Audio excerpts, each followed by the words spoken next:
what they will do. Oh, that will work.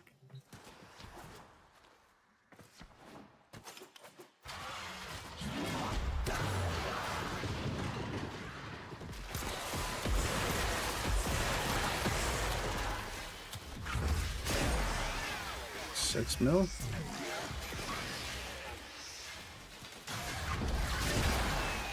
$8 mil.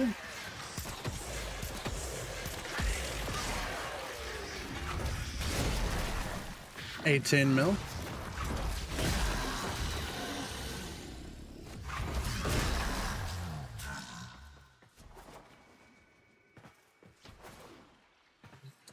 Now the other question, if I don't have a combo built up, oh, it would help if I actually, you know, if I don't have a combo built up, how many hits is this going to take? Just about none.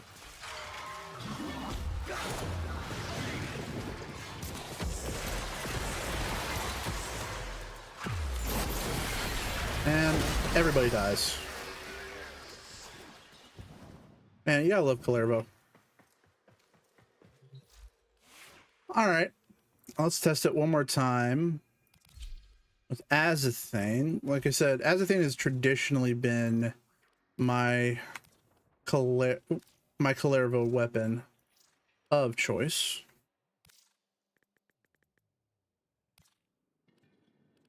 Actually, I shouldn't have overridden. What am I doing? I literally want to build this the same way I did that last one and just shove all the crit crap on there.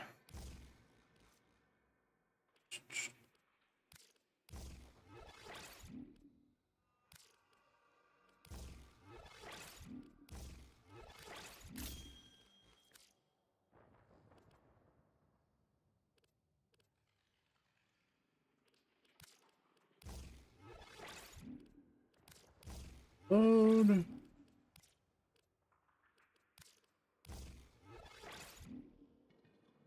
Magistar has been mine for Kalervo. I've heard people using Magistar. I've tried it. I didn't really like it as much.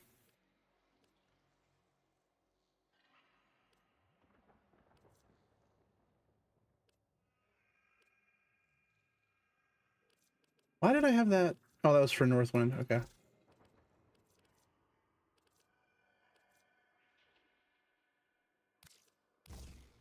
Is there anything here that'll actually help otherwise? Nah. How you doing tonight, Farseer? Haven't seen you in a while.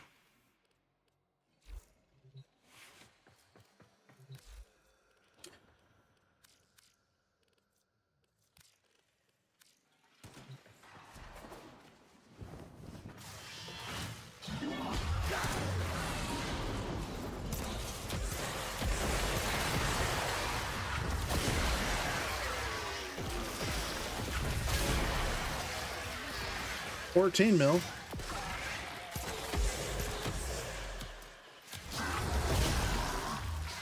I love I don't even see the damage numbers when I got.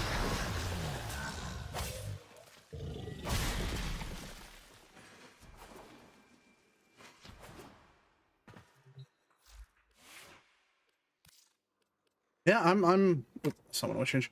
I am thinking that I'm gonna stick with the Grand Prime.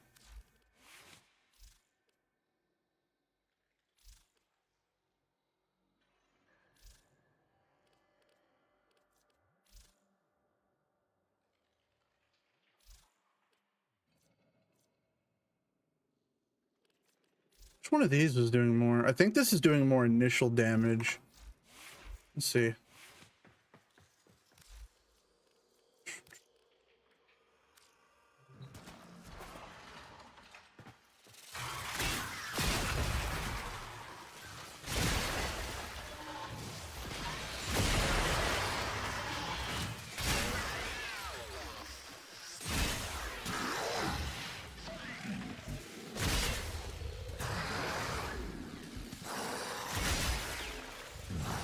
Okay, those are about the numbers we're going to be seeing.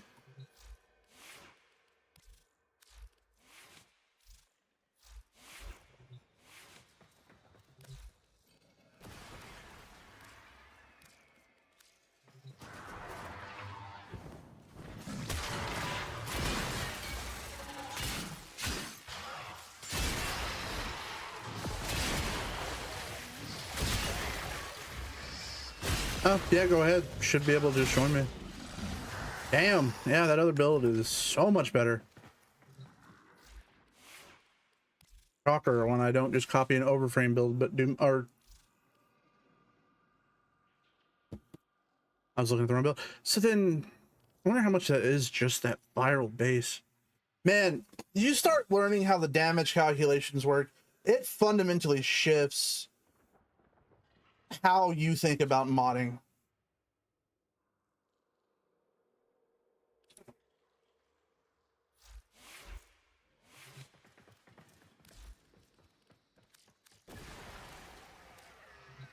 There you go.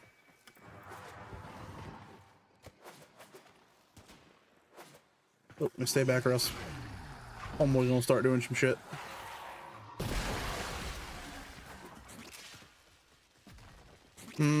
You're liking it for the, I'm guessing, the area of effect.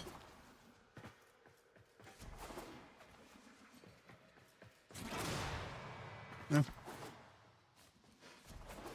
From what I've researched on Clairvo, the most broken version is with hate. I just don't know what the setup is for that.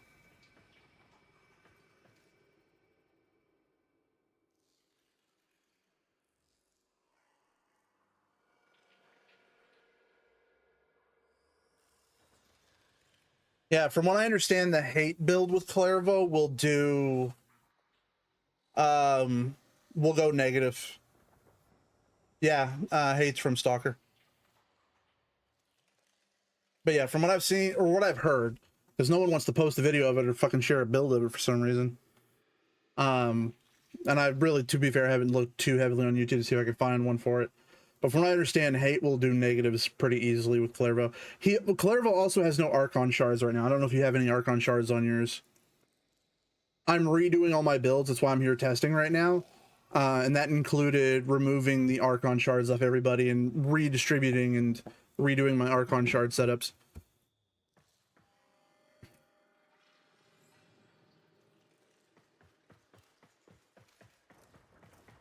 Yeah, you haven't heard about the big project Farseer. The reason I'm learning about how the damage calculations work is I'm essentially, to save you the whole spiel I do to everybody working on a competitor to overframe. Really just making overframe, but have all the features it should have by now. Probably the damage changes the same build was minimum 800 million damage, yeah.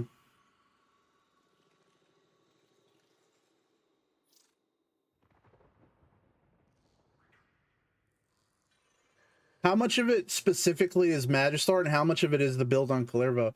But also to that same one, I saw you do Roar, so I know you got Roar subsumed. What's the rest of the build you have for Clairvo? And are you using any Archon shards? Oh no, sorry, that was Nourish, wasn't it? My brain said the wrong word.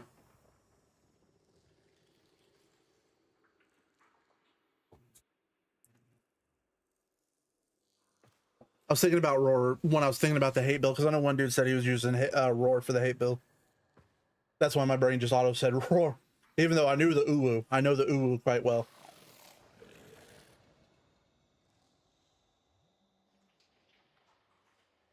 But if can you post in chat your Clairvo build in game chat? I want to see what you're doing differently on Clairvo himself than me, if you don't mind, sir.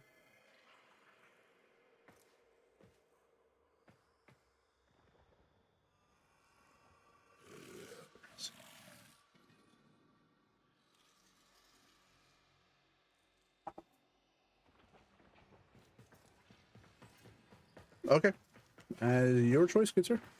Like I said, I'm just curious about what it is you're doing different potentially.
So not crossing 10 mil with that one.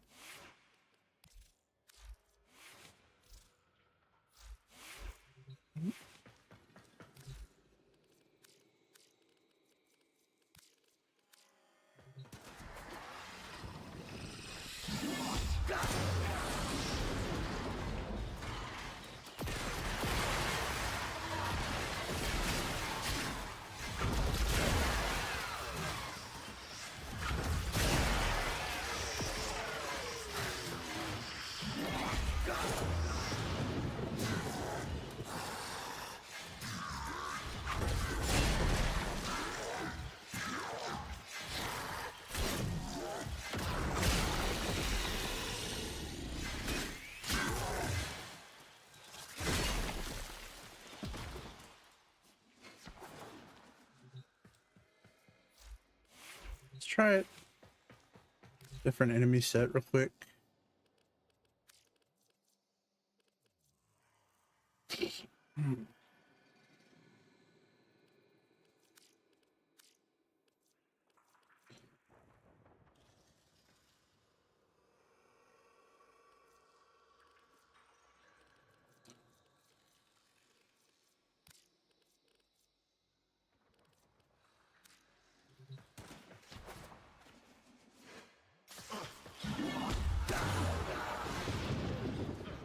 Thanks, sir. Take a look at here in a second.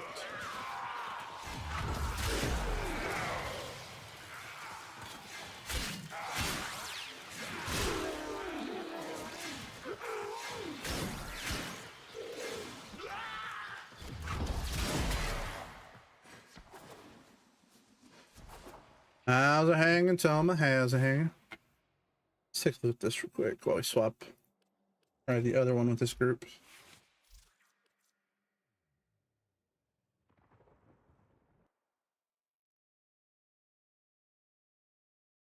Let's see.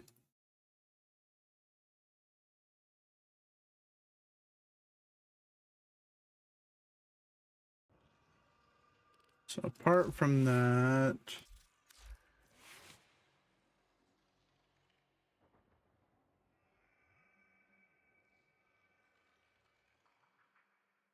choosing. Yeah, I don't. I've heard about using Fury, but I only have a single Fury.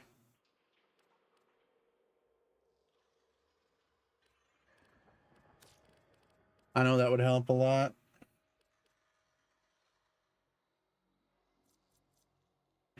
So using higher strength. What was Naira's hatred again? Right. Ability duration. Naira's hatred, specifically what that one does is 35% health, 15% ability duration, and the set bonus increases slam attack. I did not know you came in and I was like, do I have a YouTube video playing? What the hell? Sorry, I just invaded unannounced. That's fine. Like that, just because of course streamer mode on Discord, I did not hear a Discord ping. I was like, well, yeah. If it wasn't for the fact that I played with you and I'm blanking on his name now, Reaper, so much in the past, I wouldn't have done it. But oh no, I don't care. Like I said, it was just more the didn't hear you come in. It was that moment of my brain going, did I have a YouTube video open somewhere?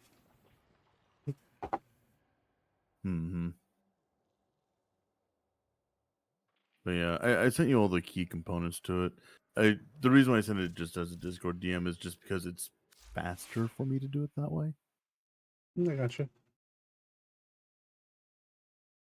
Using pens or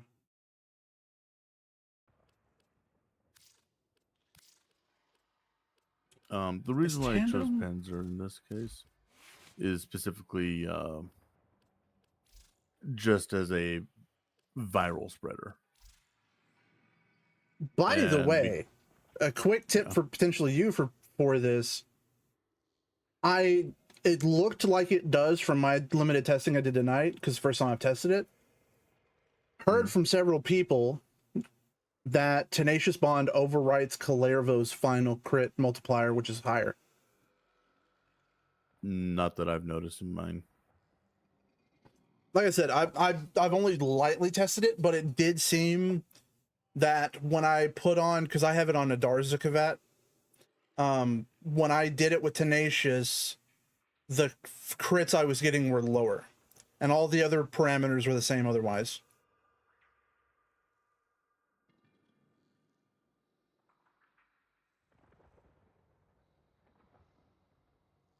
I need to do more. I mean, to be fair, I've got a crap load of damage testing in my future anyway, but I need to do more testing. So, but that doesn't quite figure because Calervo doesn't increase.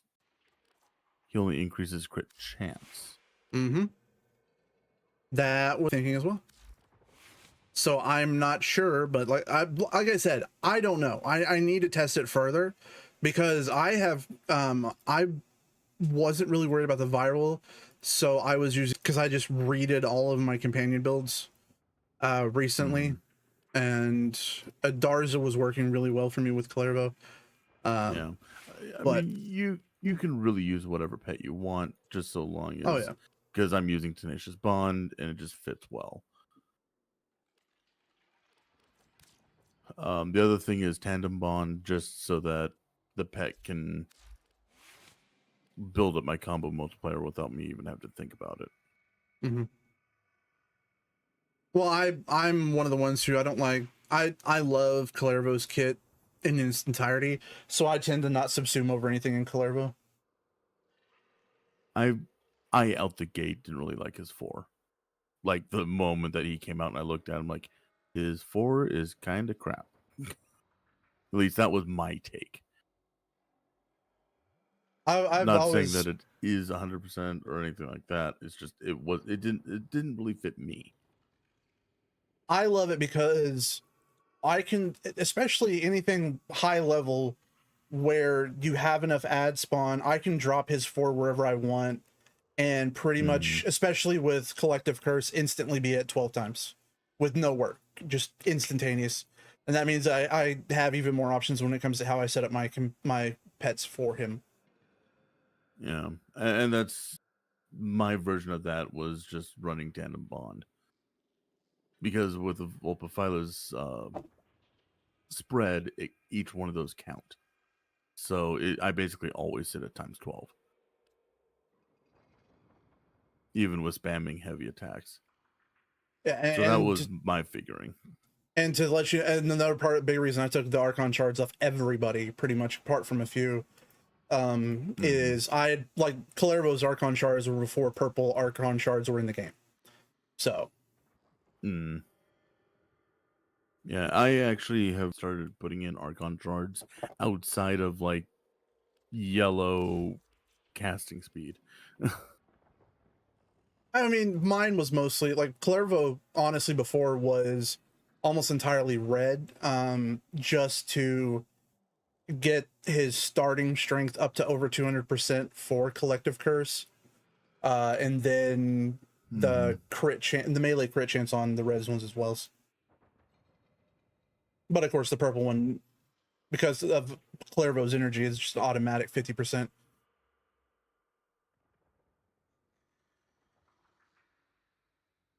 My brain never brains die. Sorry. And you can do some really, really funky stuff with Collective Curse. I remember seeing one person who did a put Garuda's ability on. Which one's Garuda's subsume? The health regen thing. I forgot what Blood Altar. That's what it's called. And the way that one worked is because Blood Altar pauses damage dealt to the enemy. So what they would do is they would Blood Altar somebody, Collective Curse them, or vice versa, pick somebody in the chain to Collective Curse, only deal damage to the Blood Altar target and then turn it off. Which then takes all damage dealt to that target and then sends it. So you could do 2.14 billion damage every single hit. Sweet Jesus. You know, you could just ramp it up to damage cap and then send it out. And your curse can be as big as you can get it.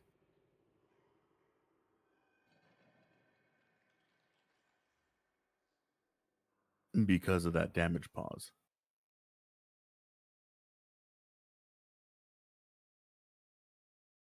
Which I was like, that is terribly clever. It takes a lot of setup. I don't think I would ever take the time to do that, and especially when you're running around with randos who tend to nuke rooms or cause it so that you can't do that type of crowd control. Yeah, But in a solo situation, it's terrifying. Yeah, and I've been warning my chat a lot more recently because I've been doing a lot of new player helps that you'll find a lot of ludicrous builds on YouTube and other places, but you have to understand a lot of those builds are extreme setup involved or very situational dependent, and especially in normal public matches, a lot of those just won't work. Yes. Just going down the YouTube rabbit hole, right? And I'm just going to do a couple of name drops if you're all right with that. Go for it. Alrighty. So if you are a newer player and you're looking on YouTube for Warframe builds, you're going to see a couple of names pretty frequently. Probably amongst the top of the list is going to be Nightmare Frame. Oh. Yeah, there's two types of people when it comes to Nightmare Frame. When I say his name, you either have the people who are like, yeah, okay, he has some really good builds, but you have to play like Nightmare Frame to make them work. His builds work with his playstyle. He doesn't really release builds that work for the generic player. They are all geared for post end game content. So if your target gameplay is 20-minute survival at most, or 4 rounds in defection or whatever, those builds are not that. They are for playing 2 hours or 4 hours in a mission. That's what those are for. A different particular one that I'll put out there is like HG Blackie or something like that. His builds tend to be more towards that 20-minute game. They're a little bit more lenient towards the generic playstyle.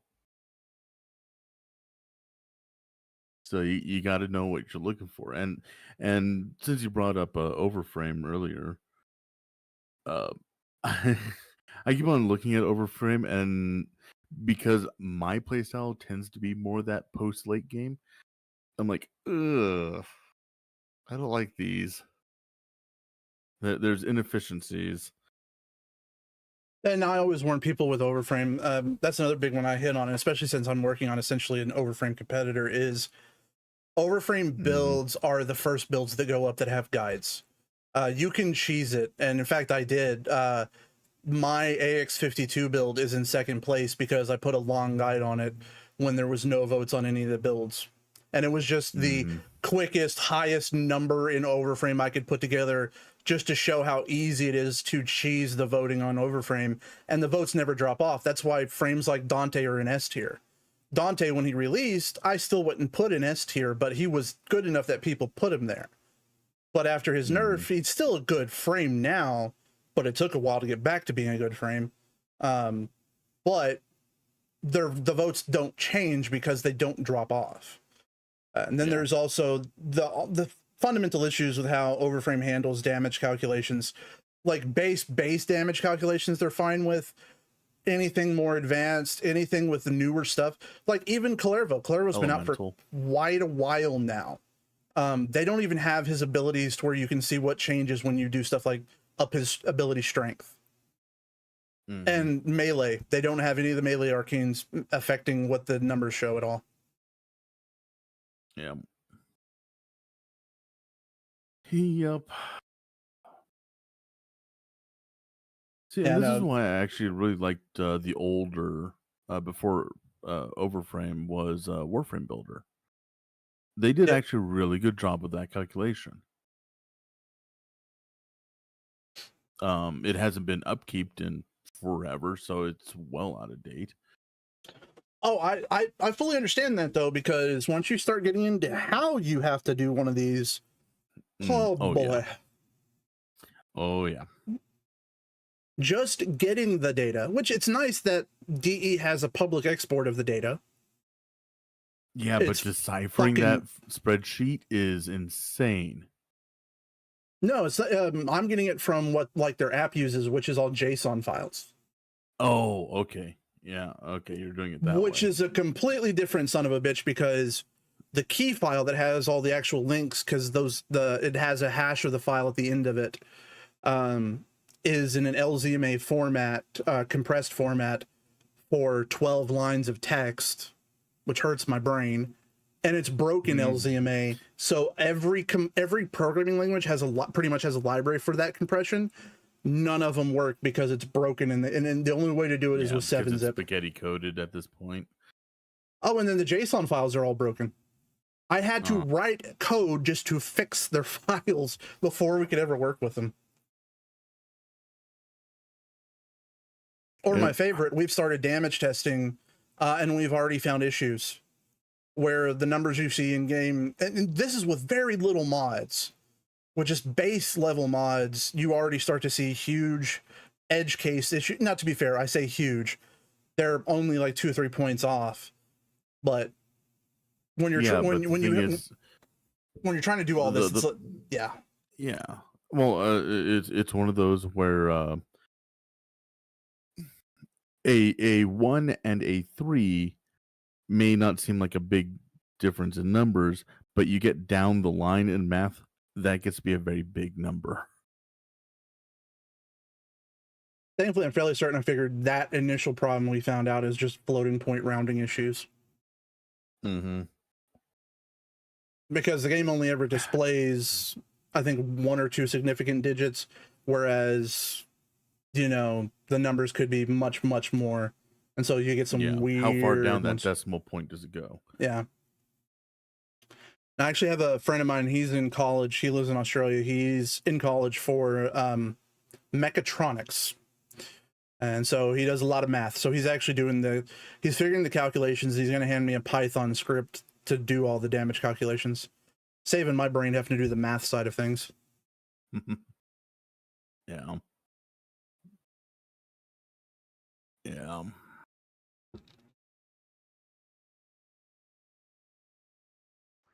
Yeah, I'm redoing it because a lot of my builds haven't been touched in forever. It's been running for like the last year, and especially with the damage changes, I want to update everything.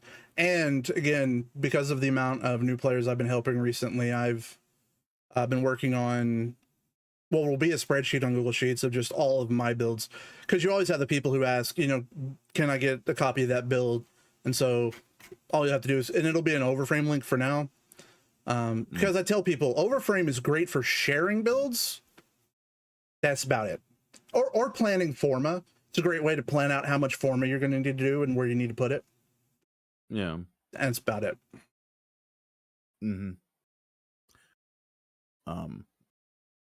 Yeah, like a good example on that issues with Overframe is let's take a look at 2 Warframes on Overframe. One would be Nyx. When was the last time that you saw a good Nyx build? The other one is Chroma. Last time you saw Nyx actually in game. Yeah, that's true. The other one would be Chroma. When is the last time that you saw a Chroma build that isn't for like Eidolon hunting or what was that one on Fortuna? Profit Taker. Yeah, Profit Taker. Thank you. Like, if you click on Chroma, it's like all Profit Taker. To be fair, that's actually what I'm doing right now with Chroma. I'm working on a Profit Taker build. We ended up realizing a guy who we met through a Destiny streamer this dude was just getting into Destiny. Turns out he's a long-term Warframe player, and he's one of the ones who does Profit Taker speedrunning. See, or another one that gets me is Oh, Banshee. Find me one without gloom. Yeah, how far down does that go? Let's see. Let's take a look at top 5.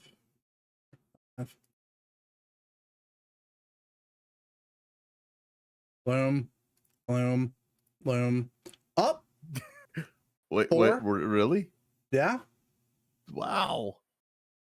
Oh, Soundquake spam, Mm-hmm. which Not is back to gloom. terribly inefficient.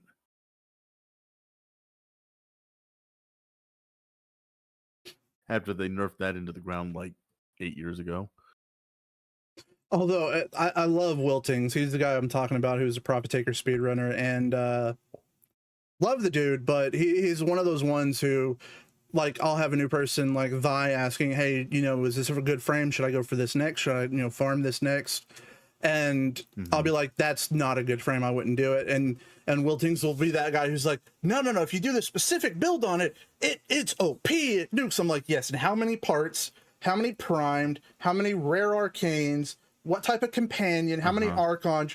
Yeah, you can make everything except for you know. Well, Caliban. So put this pretty much this OP. handicap on. Put this handicap on them. Okay, when making a build, no arcanes allowed, no shards allowed, and no arbitration mods allowed. Mm-hmm. This still puts a bit of a crip because you still have to deal with getting corrupted and nightmare mods. Yeah, but least those are literally what I tell new people to go farm if they want to earn platinum without having to buy it. So it's not like those are hard, I'd say. Generally not, but a lot of people don't want to do it. Yeah. Thus is why you can still farm for them and make plat off of it. Mm-hmm. It's like me. I've found I have a love, and I don't know why. I love going to Lua for stuff like doing Lua spy missions that no one wants to do, even though once you know how to do them, they're extremely easy to do. And then I love going for the drift mods. I know you notice that though. Every Warframe player has that one weird thing they love doing that everybody else hates. Yeah. No, I totally understand that one. Now the more the is drift mods are at certain points are kind of like you basically only use one of 2 drift mods. Oh yeah, well, a few builds use a third one. Yeah, because it's power drift and cunning drift, and that's like it. What's the other one that a very small subset of builds will do? I've used coaction drift in a few builds for aura. That's about it. I think I have one frame that I was using speed drift on just for extra casting speed. And I think that was purely an ESO build too, by the way. Ooh, very nice. Fleeting expertise is a very good one, though. I mean, I do have a really meme build that uses speed drift, but it is such an extreme meme build. Here, I'll send it to you just so you can see it. Like I said, mine it's just so I can speed up my casting while in ESO. And it's on Mirage. That's it. That is all it, because I didn't want to put Archon shards on. That entire reason. Let me see here. And again, like I said, that's even the worst part is I know how little value the drift mods have. I don't know why. Yeah, I think it's just more the activity I just enjoy doing. Yeah, I can see that. I mean, at a certain point of login rewards, I mean, pretty much everybody runs one mod in the Exilus slot. Yes, and I'm 170 away. Talk. See here. Equipment, arsenal, upgrade. Here you go. I really also need to get back to farming rarer weapons and crap. Um, I did the math, and with what I can technically get, I can actually hit LR4. And I might push for it just for because I am at that point, I guess, of running out of crap to do. Very nice, Thigh. You will probably want like 4 of those. Mm-hmm. Yeah, one tip I always give people when it comes to mods, you always want to keep at least 1 or 2 unupgraded versions of a mod, and then a fully upgraded one. And then maybe one in the middle too, depending on how often you use it. For the reasons I just said.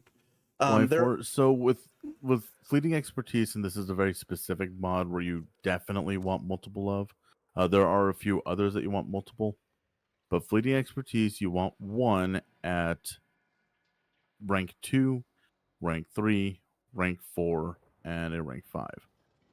Because the bonus is energy efficiency and the negative is ability duration. On frames that utilize that isn't a toggle on, such as with Ember,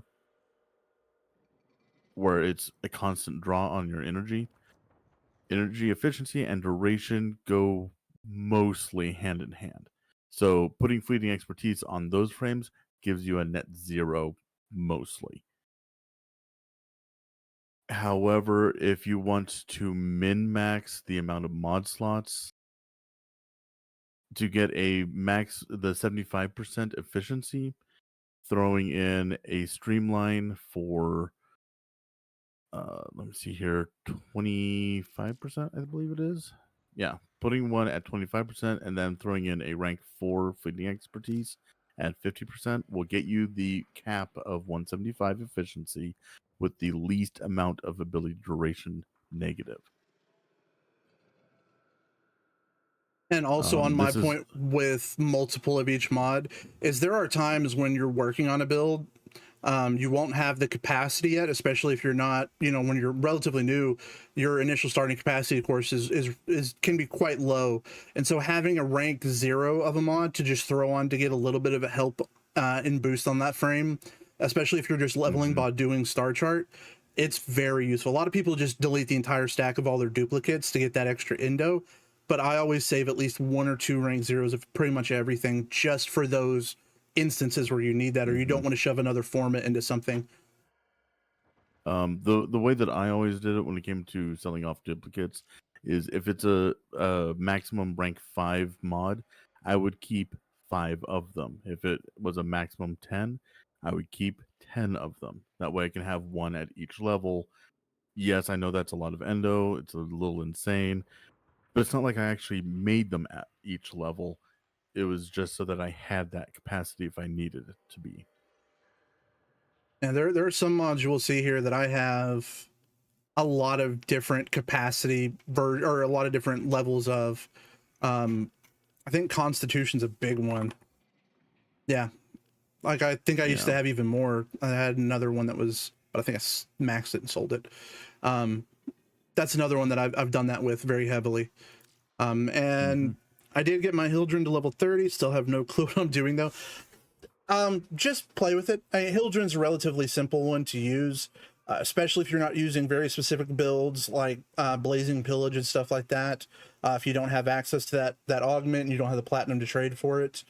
For the most part, especially since I know you're starting on Steel Path, the nice part about Hildren is you don't have to worry about energy economy. When your shields are getting low, you don't get what you're supposed to cycle. So let me swap over to Hildren.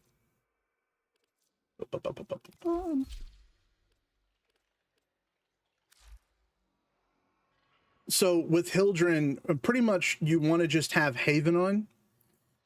This can help with your damage and also kind of get some initial procs on enemies of radiation. And for the most part, you should never have an issue with it unless you're against infested. Otherwise, you should be able to keep because remember, Hildren works entirely through her shields and not through energy. So as long as the enemies are giving you back shields when you cast Pillage, which again, like I said, infested aren't going to do that. then you're going to be able to just sit there and spam pillage. With Hildren, pretty much it's activate your 3 with your Haven and then spam pillage. As soon as pillage finishes, for the most part, you want to go ahead and hit pillage again. And you're just stripping their armor away while also re-upping her shields. So in Still Path, if you're getting hit quite heavily, that's a quick and easy way to get your shields right back. And for Toma, I do have an answer for that one. I would say, as far as for Hildren, you basically ignore her 4. Mm-hmm. You can use her 1. That's not a problem. The 4 you want to ignore. The answer for the Banshee on why she is slept on nowadays, anyhow, is because she is a. I'm not even going to say a glass cannon. She is a wet paper mache cannon. She is very squishy. However, she is one of the strongest damage multipliers in the game. I would say bar none. I don't know of any frame that can match her damage bonus.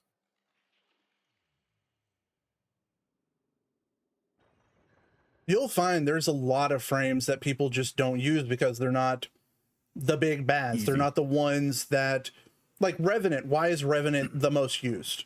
And it's not his other abilities. It's straight up the fact that he is unkillable. The only reason a Revenant dies is if they forget to re-up Mesmer or they choose to, for the most part. Yeah. And similar thing with Wukong. The reason why he is so popular is because he is very user-friendly. Banshee is not user-friendly. Yeah. Keep 3 up and then pretty much 2 constantly. Like whenever 2 finishes, because Pillage sends out a wave, and then depending on your duration, it'll be out for a bit, then it'll come back. And you might be in the middle of killing stuff. That's fine if you don't like instantly respam Pillage again. But especially in Still Path, you're pretty much just always pillaging, always pillaging. I would usually do it where, right when I'm about to have to reload, do a quick pillage, do the reload while pillage is active, and then keep on shooting. Yep. And you'll find most people will get rid of the 4, just to let you know how bad that's.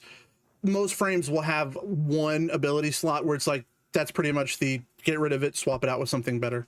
Some have more than that, but. And as far as for that usability thing, there is a weird standard, because if a frame is too difficult to utilize on a day-to-day basis, like Banshee is, but is too easy to use, then people don't play them. Because otherwise you would see only Octavia and no other Warframe. And this is Octavia. It's not even is too strong. It's not even as good as it used to be in terms of the ability to just AFK the damn thing. Well, I mean, if you set up a macro cycle of basically, crouching all the time, you could effectively. But there are some absolutely amazing slept on Warframes. If you want to play something that most people don't play, that's an amazing Warframe, and anyone who knows the game is not going to argue with you on it. Something like Zephyr, for example. Like on Overframe, yeah. Zephyr is way down on the list. I don't remember. I think she's. Well, let's check. I think she's surprisingly far down. Yeah, and the thing is, Zephyr is one of those frames that there is one particular build that has infinite damage scaling.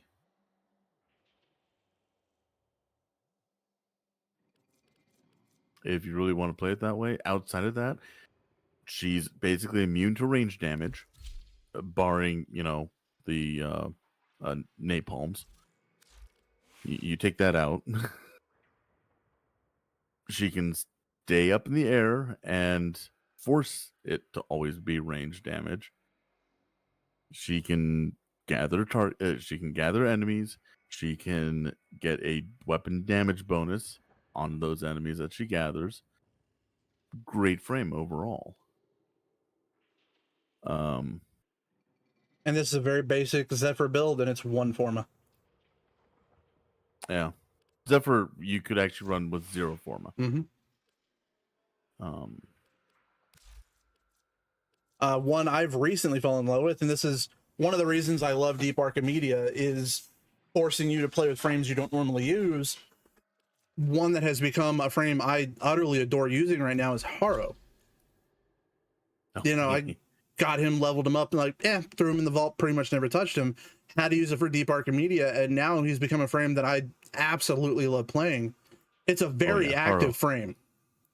Haro is a very greedy support frame.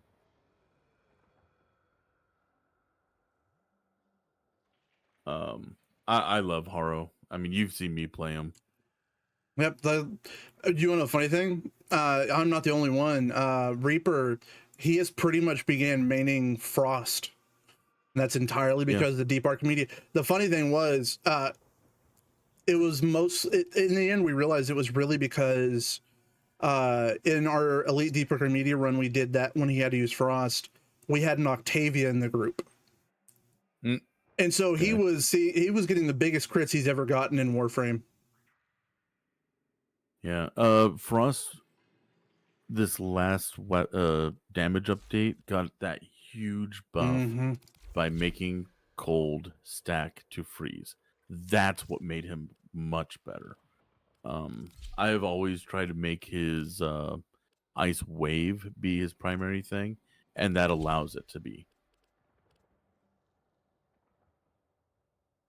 As far as for the Volt Gauss thing, the big reason why people love Volt is, again,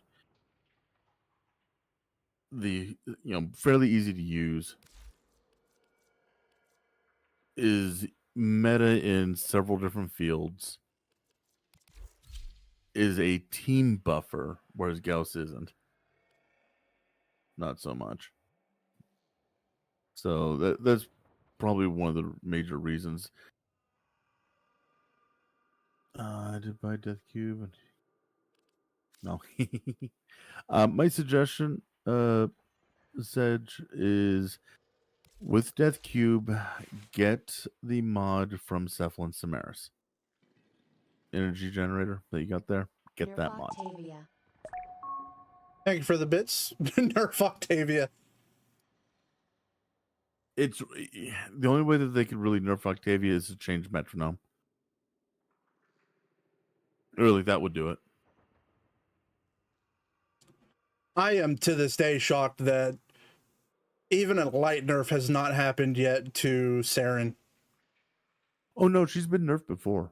Oh, I know, but I'm talking about in more but recent every times. Update that doesn't affect her buffs her. Yep. Like, that was my biggest problem when they nerfed Dante. Is like, oh well, he's wiping stuff too easy. I'm like, have you heard of Saren? Well, it's not Saren directly though. Not technically. Because like the dual Toxis, or not Toxis, the dual Icar thing, it wasn't because of Saren. It was because of dual Icar. It just happened to work really well on Saren. You could do it on other frames.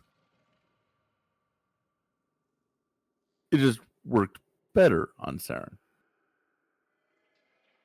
I mean, the only reason that Saren, I think a lot of people don't play Saren is because you don't have enough enemies.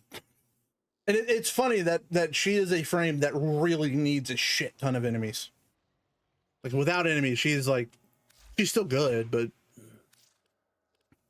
yeah, I will admit I use Volt heavily, but I use them because back, and this Volt Eidolon build was back last year when I was still new. I don't even think I had still Path unlocked yet when I was building Volt to do Eidolon hunts, because back then I didn't have Arcane Energized. I didn't feel like spending, I think at the time it was 2,000 platinum for a fully built Arcane Energized. So I was like, all right, time to farm Eidolons. Then I realized I just didn't enjoy it.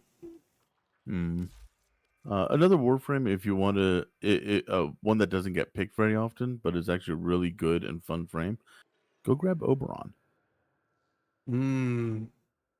Mr. Plants. immunity to status, and armor strip that goes through overshields. Large CC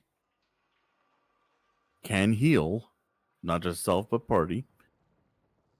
Just an overall good frame, but people don't really play him. I want to get Ash Prime. He's next on my list. Man, I loved running Ash Prime, but I don't know what happened to him in these damage changes. But his... Oh, no, he's still very strong. I'm not saying he's not, but his 4 got... I don't know what happened to it in the damage changes, but it is not as strong as it was. Because he was the frame I would use consistently for Cephalon Samaris rep farming on Still Path. Oh god, I remember the name of the node. It's on Sedna. And normally back then his 4 was a 1 shot on everything except for like Eximus. And now it's like 2, 3, 4 shot on some enemies.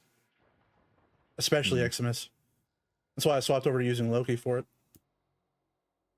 I mean, I started with Loki. That was my starter frame. So back when Loki was the starter frame. Yeah, so you already know I'm weird. See, Mag's my favorite frame. Here's the thing, man. I like Mag. It's one of those frames where when I'm choosing a frame to use, I just never pick it. It's not that I have a problem with Mag, I just never pick it.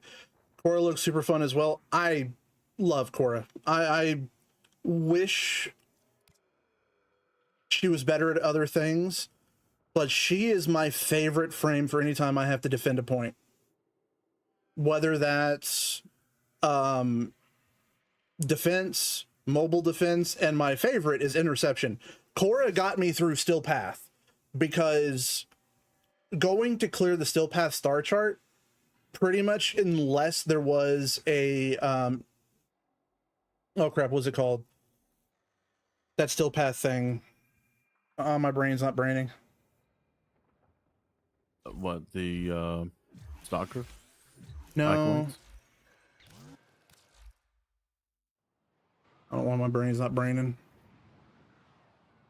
What are you looking that up? For me, for holding a point, actually is Oberon. Still Path incursion. Unless there's a Still Path incursion on an interception node, you are soloing that, whether you have it set to public or not. And so Korra made that possible.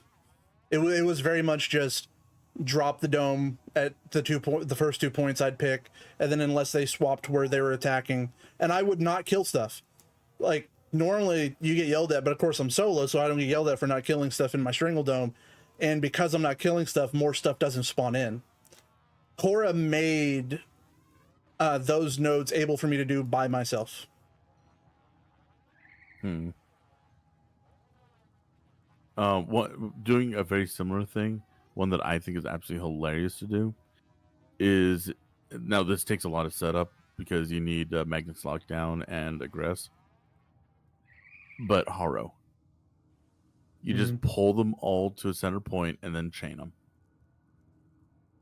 and you just keep them chained. Oh god, that's been the thing with Haro, is discovering, for one, how potent the invincibility is when you hit his fort. Remember this phrase? Remember this phrase like a year ago? Because you said this about Hildren at the time. Hildren, you choose to die. No, that was Haro. I thought you said that about Hildren at the time because you're really loving Hildren. I've always said that about like Revenant. death was optional. Death was optional, and I made the comment, Haro, death is optional. Yeah. That's what got me. Like this, have you done Deep Archimedes this week? Not this week, no. The second mission is absurd. Let me run down and see what the things are. Let me put it to you like this. I have my computer locked to 90 FPS max, and that's just for streaming, just to make streams smoother, and I don't have to worry about shit for the most part. And I'm not one of those people. I have to be at 144 FPS, or else my eyes melt like you hear some people. Even though my GPU and my CPU were not anywhere near maxed, during that second mission, the game was getting down to 30 FPS. The game couldn't handle what it was doing.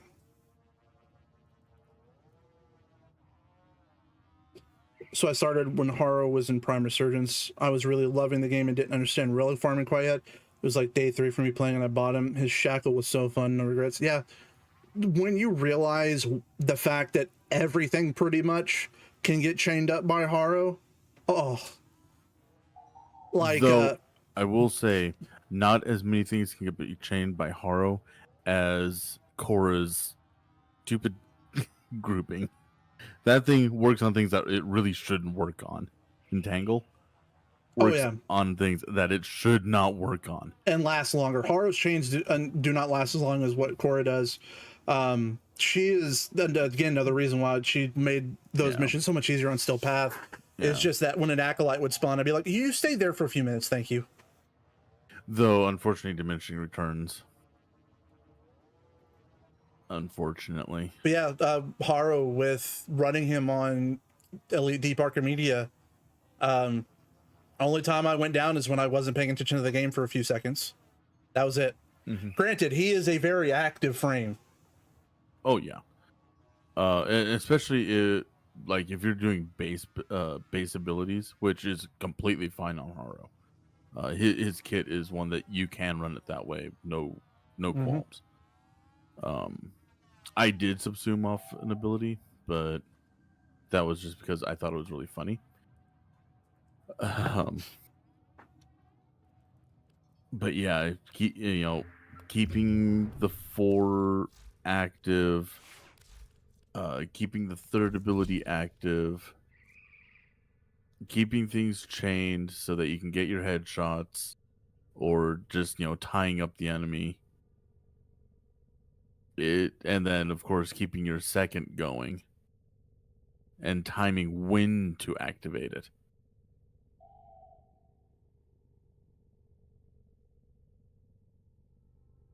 Yeah, that was the thing, because I ran with this one, especially with the loadouts that me and the friend I ran with had.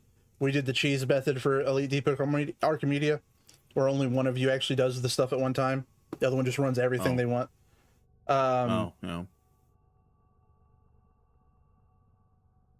Even when I wasn't doing that, dude, like I was getting a lot of practice in with Haro, because Haro is who I ran to keep him alive. And then I also, when I helped Reaper do his, so I'd already done it, I didn't need to do the stuff again. So I ran Haro once again. And it is a particular skill set. And the thing is, though, the only real downside for me for Haro is the moment something messes up your chain, your set of stuff. Like Zadrius got disconnected. And he was host. And it was right after I used my 3, so I had no energy. And I'm in Elite Deep Archimedia. That was a scary moment. Yeah, surprisingly, I have found, because I subsumed off his 3. And here's my build form. I just sent it to you. Equilibrium keeps up. That 14 energy per second is enough.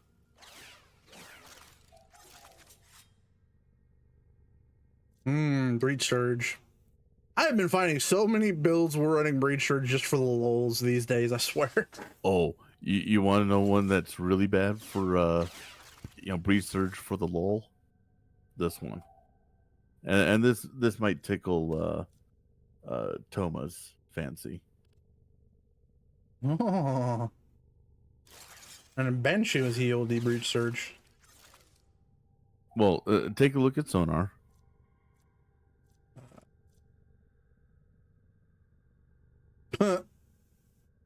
Now, what is that? 12x. Now, did you know that Sonar can stack twice on the same enemy? And my vote is another monster, but that's me. I'm an energy drink addict. So Sonar can actually, it's not 12.2, it's 14.4. And then Breach Surge takes that damage and multiplies that. by 4.8. So you're looking at 112 final damage multiplier. Yeah, I'll post it for you in there, Toma.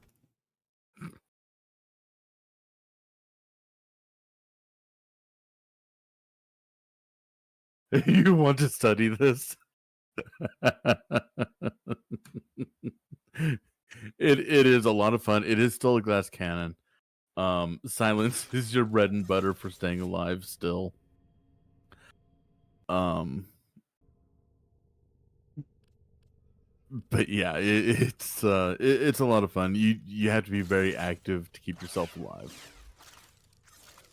I would hazard saying that you may want to run Vazarin just for that extra crutch of unkillability.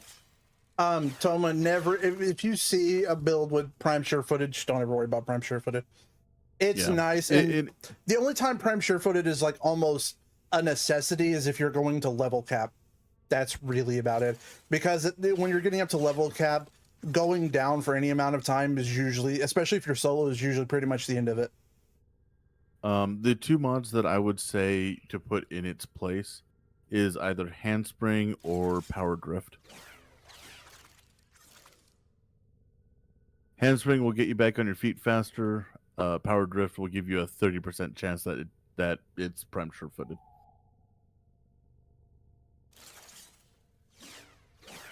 Little quick warning, Thy. Once you get heavy caliber and you have serration as well, you might think, oh, well, you know, I can combine two big flat damage mods. It actually is worse. Technically, it does still up damage even further.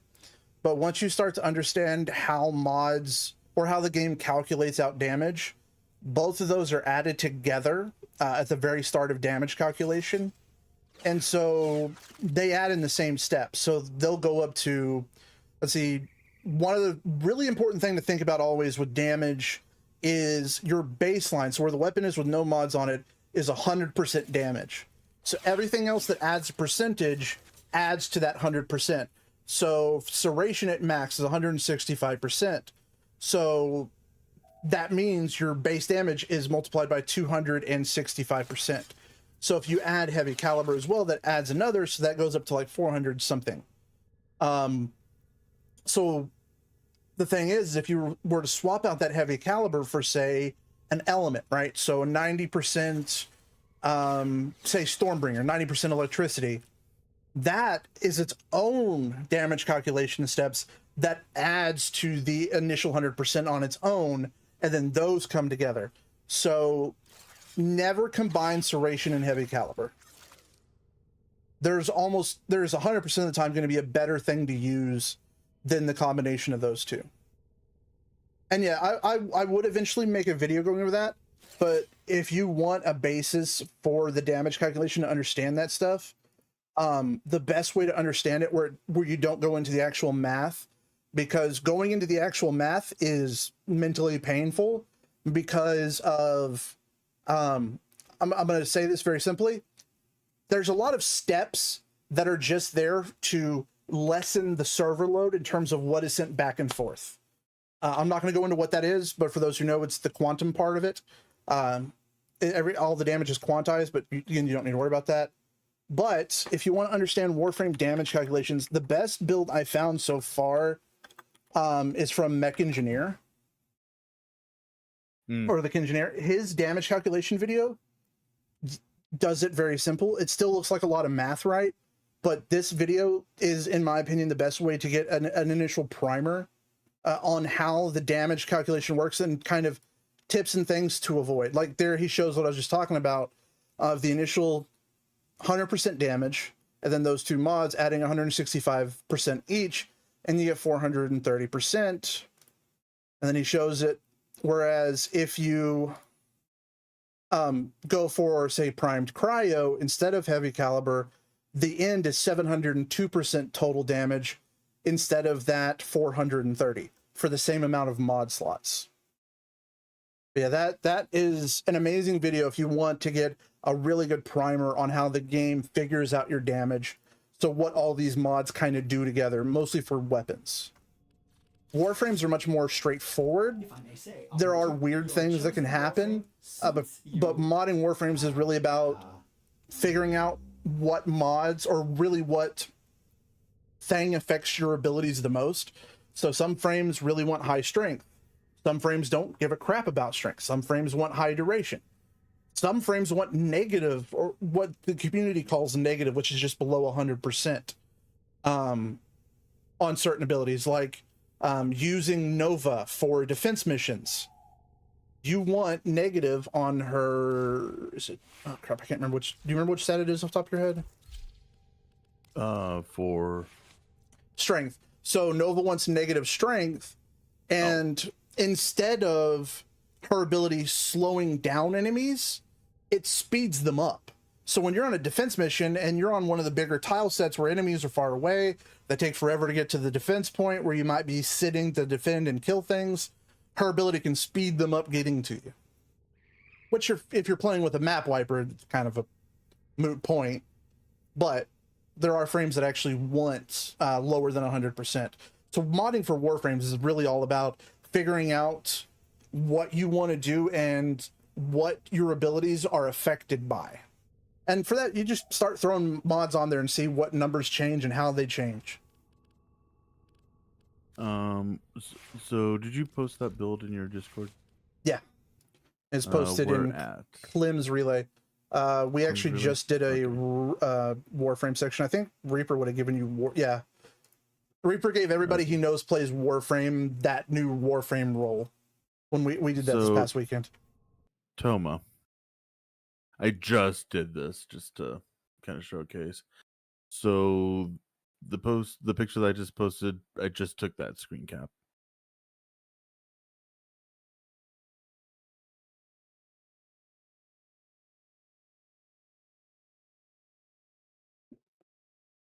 It's the calm, cool 1.1 billion damage. And I have negative numbered out before.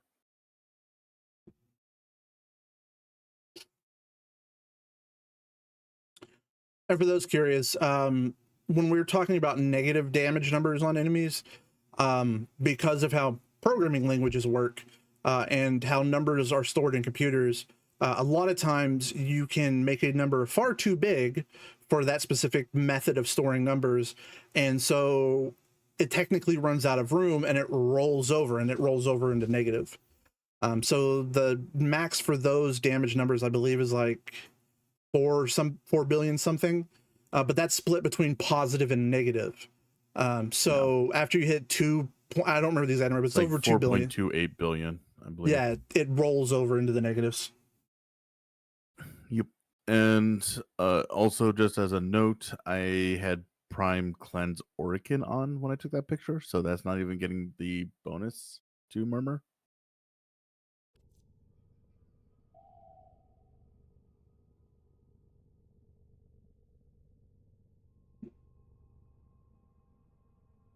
Oh, 4.026 or 62.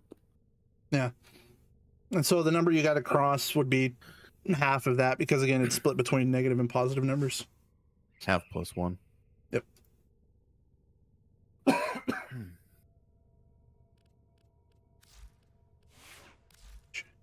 Let us actually do something real quick.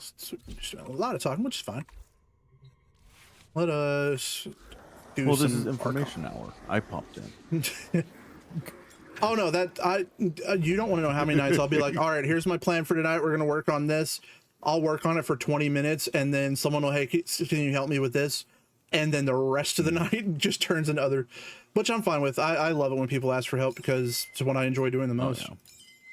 Oh, yeah. Another thing, just for the Banshee build, I have Arcane Grace. The other one that I highly recommend is Blessing, just to give yourself some extra hit points.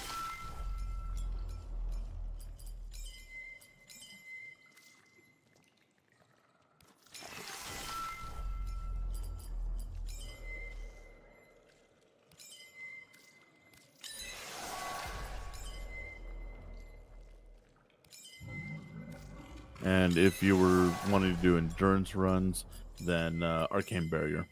would be the best pick, just to get your shields back.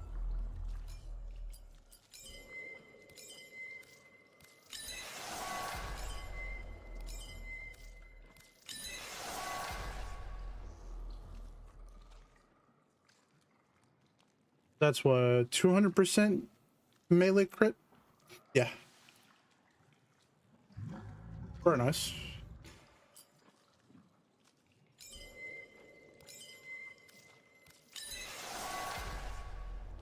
Is Calervo done?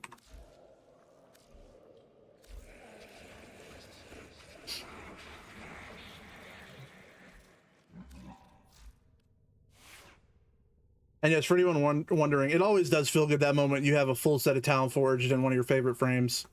It's like, oof.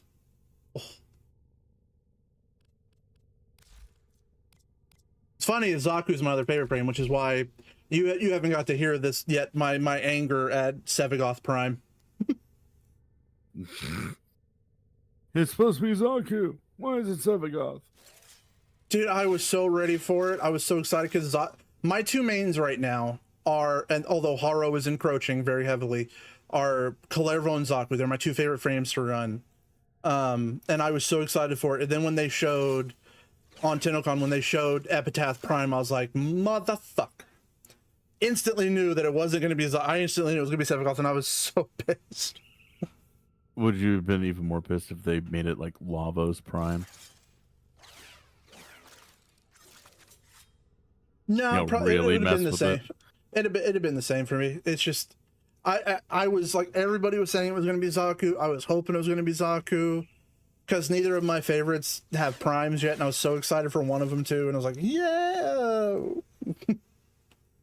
I was like, okay. I've been playing so long that doesn't really exist for me anymore. But then I was like, okay, the deluxe skin's coming. It'll be a frame I like. Come on, let it be a frame I like. Caliban. Fuck. Yeah. I'm telling you right now, I don't know how you feel about it.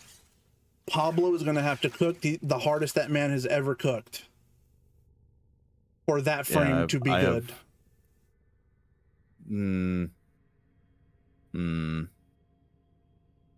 I don't think it's Caliban that he needs to cook really hard for. I think he needs to really cook hard to make Nyx good in today's market. Well, they said is getting a pass here soon. Isn't it Nyx, Trinity, and one more? It's Nyx and Caliban. Caliban's on there. Well, I know Caliban is. That they showed a brief glimpse of it. Yeah. I really hope that they don't mess with Trinity too much, because I think that her kit is actually still good. I will tell you one I really hope they do a pass on, and I really think it only needs a minor pass. It's another one of my favorites, which I don't run because I always think about how much better it could be, and that is Geyer. And I think she needs such a small amount of changes. I'm Pillage Geyer, man. It's really that's what I run. It's really hard to beat that. I mean, yeah, you have to get energy right out the gate just to get started, but it happens. That Stalker loves to show up at the worst times. Ouch. Yeah. Yep. My favorite is what change are you wanting on Geyer? Just since we brought it up. Two things really, but I'd love a third, but just two. Okay. Removing or drastically reducing that stupid cooldown on, was it her 2 or no, 3, right? 3. On a 3. That you touch a nullifier bubble at the wrong time. Because again, as you mentioned, her energy economy is her biggest problem. Well, that's only if you're doing the pillage build. Even without the pillage build, depending on how you have her build set up, it can be I mean, unless you're running like preparation and flow and stuff, getting her going. I mean, once she's going, she's completely fine and self-sufficient. And I really think just either reducing dramatically or just getting rid of that would be a huge boost to her quality of life. The other one is some type of help with survivability. I love Geyer, but she is not very, and also, oh, sorry, the third thing I'll go ahead and say that first, is a little bit better scaling of some of her abilities in terms of the damage. But there's a lot of frames I feel need better scaling with the current game. I think there's a lot that could use a pass in terms of how their abilities scale. Their abilities aren't strong enough for what they are, for where the game is right now, and where a lot of the long-term players are playing.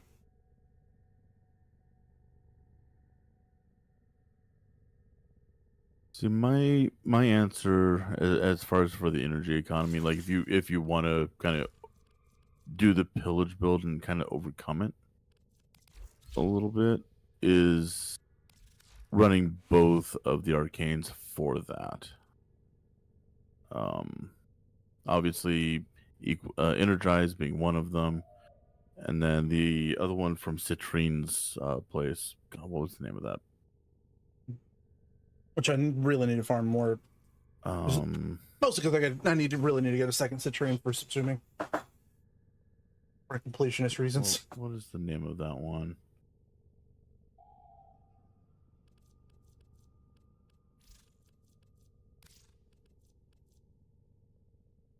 Intentions up.